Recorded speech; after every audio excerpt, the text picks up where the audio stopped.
இன்றைக்கு இந்த தகவல் தொழில்நுட்பம்ங்கிறது எவ்வளவு முக்கியம் அப்படின்னு நம்ம எல்லாத்துக்குமே தெரியும். நம்ம என்னதான் பெருசா கூட்டம் போட்டு பொதுக்கூட்டம் போட்டு என்னதான் நம்ம நடத்தினாலும் அடுத்த நிமிஷம் நம்மளை பத்தி புகழ்ந்து பேசுவதாக இருந்தாலும் சரி அல்லது நம்மளை விமர்சனம் செய்வதாக இருந்தாலும் சரி உடனடியாக எங்க வந்து சேருது நம்ம கையில இருக்க போன்ல தான் வந்து சேருது. அதை பார்த்துட்டு இவன் நல்லவனா கெட்டவனா நீ முடிவு பண்றதுக்குள்ளார அடுத்த தேர்தலே வந்துருது. ஏன்னா அவ்வளவு முக்கியம். இன்னைக்கு இந்த அரங்கத்தில் இருக்க இன்னைக்கு நாங்க 100 பேர் நாங்க தயார் செய்கிறோம், அவங்களுக்குலாம் அந்த கைபேசி கொடுக்கணும் அப்படின்னா இது ஒவ்வொன்றும் பாத்தீங்கன்னா அவன் கையில கொடுக்க ஒரு போர்வால் மாதிரி.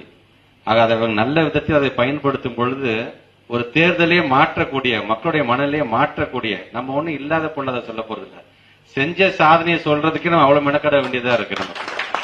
ஆக அதை செய்யக்கூடிய ஒரு தம்பிகளாக இன்னைக்கு ஐடிவிங்க சார்ந்திருக்கிறவர்கள் இருக்கிறார் என்று சொன்னால் இவர் ஐடிவிங்கோட தலைவரா செயலாளரா எப்ப பொறுப்பேற்றாரோ அந்த காலகட்டத்திலிருந்து நம்முடைய சாதனைகளை இன்னைக்கு வைரலா இன்னைக்கு பரவ ஆரம்பிக்குது நினைக்கிறது. அது காரணம் நம்முடைய டிஆர்பி ராஜா அவர்கள். இன்றைக்கு